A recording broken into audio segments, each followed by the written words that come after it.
मैं जहाँ हूँ वहाँ बड़ी टेक कंपनियाँ नहीं हैं। इस वक्त नॉर्थ दिल्ली के एक बाजार में खूब चहल पहल है। पिछले साल दुनिया में 139 करोड़ फोन बिके। इस दौरान करीब 5 अरब मोबाइल फेंके भी गए।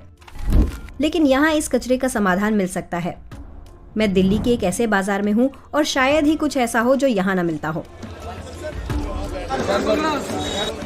ऐसी जगह अब नहीं दिखती जहाँ लोग किसी भी औजार से किसी टूटी चीज की मरम्मत कर दें, क्योंकि चीजों के उत्पादन में आ रहे बदलावों से ये बाजार भी बदल रहे हैं। पहले आईफोन 4 था, 5 हो गया, 6 हो गया, 7 हो गया, 8 हो गया, 10 हो गया, 11 हो गया। उस हिसाब से बंदे यूज करते रहते फोन।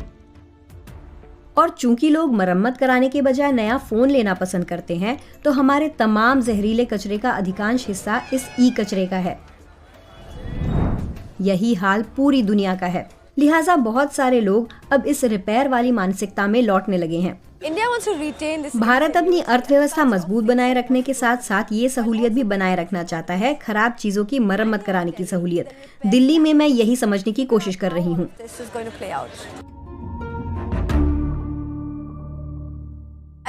मेरे पास 4.5 साल पुराना फोन है। स्मार्टफोन के लिहाज से ये लंबी मियाद ही कही जाएगी। मैंने भी ठानी हुई है कि देखते हैं कि ये फोन कब तक चलता है।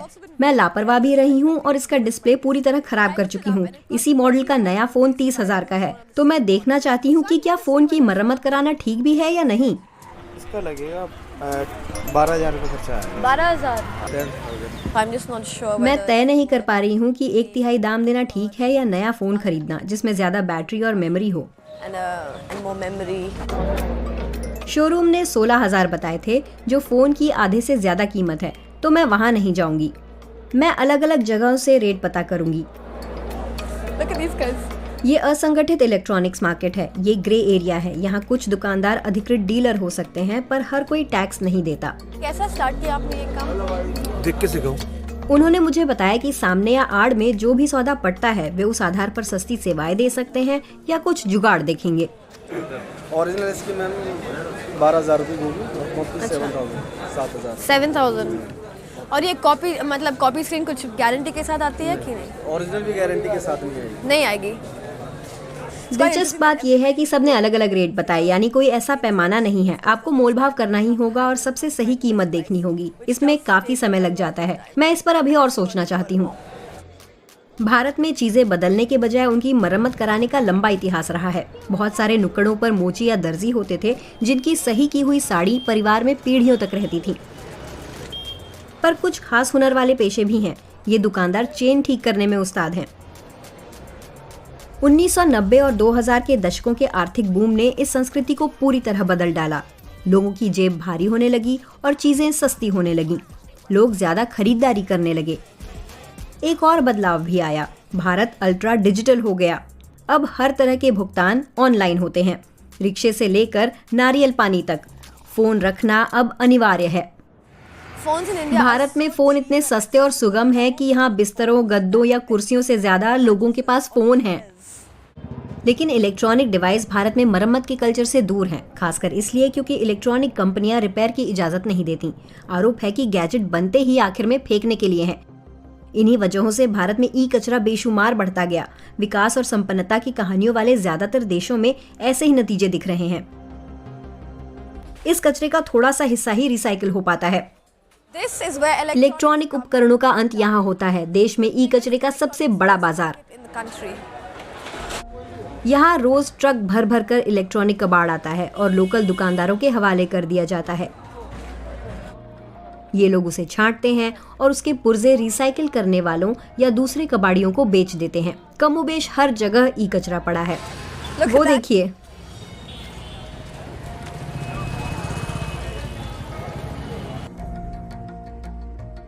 यहाँ उसे तोड़कर देखा जाता है कि कोई कीमती चीज मिल जाए।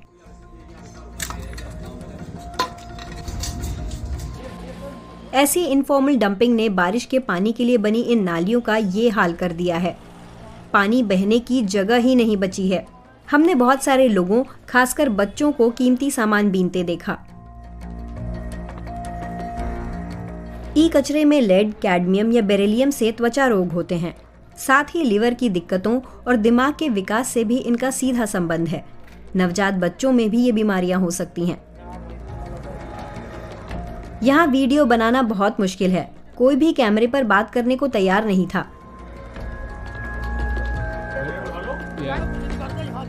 मैं रासायनिक प्रदूषण के शोधकर्ता सतीश सिन्हा से मिली और पूछा कि इसे कैसे रोका जा सकता है। So both on the production side or उत्पादन या उपभोक्ता दोनों ही पक्षों की ओर से कुछ समायोजन करने होंगे। उत्पादकों को देखना होगा कि वो अपने उत्पाद कैसे बेहतर डिजाइन करते हैं।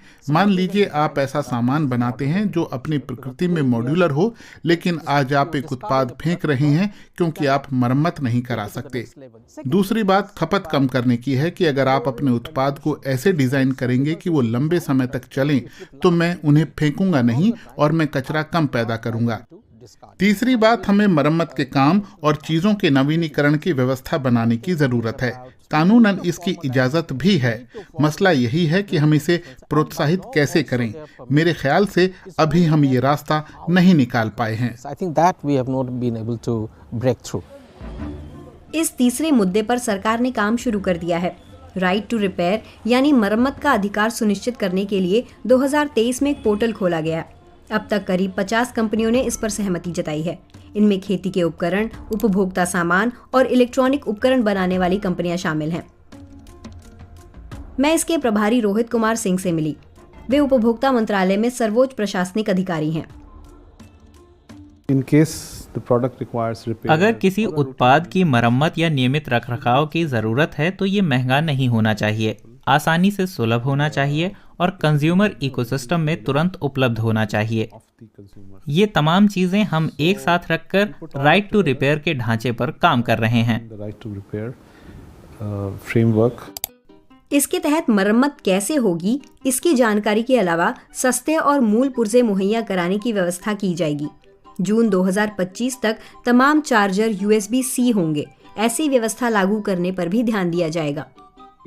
हम कारोबार में आसानी की राह में आड़े नहीं आना चाहते। आप जानते हैं कि ये बहुत पेचीदा है। एक ओर आप भारत में ज्यादा व्यापार चाहते हैं, अर्थव्यवस्था बढ़ाना चाहते हैं और ज्यादा विदेशी निवेश चाहते हैं, तो इसके लिए आप चीजें सहज और व्यवस्थित रखना चाहते हैं। लेकिन आपको ग्राहकों के हितों की रक्षा भी करनी है, पृथ्वी को भी बचाना है। ये चीजें एक दूसरे से टकरा सकती हैं। फिलहाल एक प्रमुख समस्या है। ये फ्रेमवर्क स्वैच्छिक है। इसने अभी तक संसद का मुंह तक नहीं देखा है और ये बहुत लंबी प्रक्रिया हो सकती है। जोंगवे दुनिया बेंगलुरु की अलायंस यूनिवर्सिटी में कानून के प्रोफेसर हैं। राइट टू रिपेयर के मामले में उन्होंने भारत का हाल देखा है। पर ऐसा भी हो सकता है कि संसद इसे पास ही ना करे, है ना? ऐसा मुमकिन है। ये इसलिए संभव है क्योंकि याद रखिए, हम यहाँ उत्पादक समूहों के भी हितों की बात कर रहे हैं जो भारत में काफी ताकतवर हैं। 2010 में कटारिया केस आया था, उसमें एक फैसला हुआ था। उस केस में शमशेर कटारिया नाम के वकील ने 14 कार निर्माताओं को अदालत में खींचा था। वे कंपनियां कुछ चुनिंदा दुकानों पर ही मरम्मत की इजाजत दे रही थी। कटारिया ने तर्क दिया कि इन कंपनियों ने पुर्जों के बाजार पर एकाधिकार जमा लिया और अपने वर्चस्व का बेजा फायदा उठा रही हैं।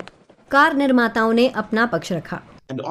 उनकी दलील थी कि अगर हम कुछ खास टूल लोगों को, ग्राहकों को दें या लोगों को अपनी कारों या उन सामानों की मरम्मत कराने दें, तो इससे बौद्धिक संपदा के हमारे अधिकार प्रभावित होंगे। उस मामले में कोर्ट ने कंपनियों के खिलाफ फैसला सुनाते हुए आदेश दिया था कि वे ग्राहकों को उनकी पसंद या वहन क्षमता के आधार पर कहीं भी जाने की छूट दें। दिक्कत यह है कि अगर आपके बाजारों में बौद्धिक संपदा का सम्मान नहीं होगा तो आप उस उद्योग में निवेश को हतोत्साहित करेंगे। जैसे इलेक्ट्रॉनिक सामान बनाने वाली कंपनियों को बाजार में उतरने के लिए कोई प्रोत्साहन नहीं होगा। यहाँ तक कि वे बाजार छोड़कर भी जा सकती हैं। वे कहेंगी कि हम इनोवेशन की प्रेरणा खो रहे हैं क्योंकि राइट टू रिपेयर की वजह से हमारे बौद्धिक संपदा अधिकार तो सुरक्षित ही नहीं हैं। ऐसा विरोध पहले भी हो चुका है, यहाँ तक कि USB-C चार्जर के सामान्य से नियम के खिलाफ भी। एप्पल ने भारत में ये कहते हुए छूट या थोड़ा समय मांगा था कि उसे उत्पादन के अपने लक्ष्य पूरे करने में कठिनाई होगी। लेकिन रिपेयर के पक्ष में आर्थिक दलीलें भी हैं। फिलहाल इलेक्ट्रॉनिक उपकरण बनाने में लगने वाली अधिकांश सामग्री का हिसाब किताब नहीं है। इनमें लिथियम जैसे अहम संसाधन भी हैं जिनकी भविष्य में हमें बहुत ज़रूरत होगी, तो इनका राष्ट्रीय महत्व बहुत बड़ा है। कई देश इस मामले में आगे बढ़ रहे हैं। इस साल की शुरुआत में यूरोपीय संसद ने कदम बढ़ाया और यूरोपीय संघ के सभी 27 देशों में राइट टू रिपेयर को मजबूत करने के पक्ष में जोरदार मतदान किया। कुछ देश तो नेशनल रिपेयर फंड से रिपेयर वाउचर भी दे रहे हैं। फ्रांस ने एक ऐसा सूचकांक तैयार किया है जो बहुत सारे उत्पादों के लिए व्यवस्था बन सकता है। रिपेयरेबिलिटी इंडेक्स यानी मरम्मत सूचकांक, वैसा ही जैसा फ्रिज की ऊर्जा कुशलता दिखाने में काम आता है। इससे ग्राहक मजबूत होंगे। अमेरिका भी ज्यादा पीछे नहीं है और ऐसे फैसले भारत जैसे देशों में तो प्रभाव डालेंगे ही। कुछ उत्पादों के पास ग्लोबल सप्लाई चेन है, इसलिए वे दुनिया भर के लिए उत्पादन करते हैं। इस मामले में दुनिया को साथ आना होगा, जो मुश्किल काम है, लेकिन हम यूरोपीय संघ के साथ भी जुड़े हैं। वे एक निश्चित तारीख से इसे शुरू कर रहे हैं और इसे अनिवार्य बना रहे हैं। हमने उनके 6 महीने बाद का लक्ष्य रखा है। अनुमान है कि भारत में मरम्मत का घरेलू बाजार सालाना $20 अरब और रिफर्बिश्ड सामान का घरेलू बाजार सालाना $5 अरब का है। इसीलिए स्टार्टअप कंपनियां जोर शोर से अपनी यूनिट खड़ी कर रही हैं। बेंगलुरु में CTDI और नोएडा में गैजेट वुड इसके उदाहरण हैं। ये ग्राहकों, कंपनियों और कंपनी में रोजगार पाने वालों सबके लिए फायदे का सौदा है। इससे कंपनियों का रिपेयर नेटवर्क बढ़ता है, ग्राहकों को फायदा है कि चीजें सस्ती होती हैं, आसानी से मिलती हैं, वहीं लोगों को रोजगार भी मिल सकता है। लेकिन ये चीजें अभी कुछ ही जगहों पर हैं, वो भी शुरुआती अवस्थाओं में। बड़ी चुनौती ये है कि लाखों लोगों की रोजी रोटी मरम्मत से चलती है। सरकार भले ही इसे अपना इरादा बताए, लेकिन असंगठित क्षेत्र की इतनी बड़ी अर्थव्यवस्था को मुख्य धारा में लाना, कौशल विकसित करना, पंजीकरण करना और ये सुनिश्चित करना कि वे टैक्स दें, ये आसान काम नहीं है। इन तमाम संसाधनों का लेखा जोखा रखना भी चुनौती है, लेकिन उम्मीद भी है। मैं अपने फोन का डिस्प्ले नहीं बदलूंगी क्योंकि नए फोन की 1/3 कीमत इसमें जा रही है। ये बहुत महंगा है, खासकर ये देखते हुए कि कोई गारंटी नहीं है कि नया डिस्प्ले कितना चलेगा। तो मैं इस फोन के पूरा खराब होने के बाद नया फोन खरीदूंगी। लेकिन अगर राइट टू रिपेयर आ गया तो मेरा फैसला अलग भी हो सकता है। राइट टू रिपेयर पर दुनिया भर में बहस होने लगी है और व्यापक प्रभाव भी पड़ा है। आप इस बारे में क्या सोचते हैं, हमें बताइएगा।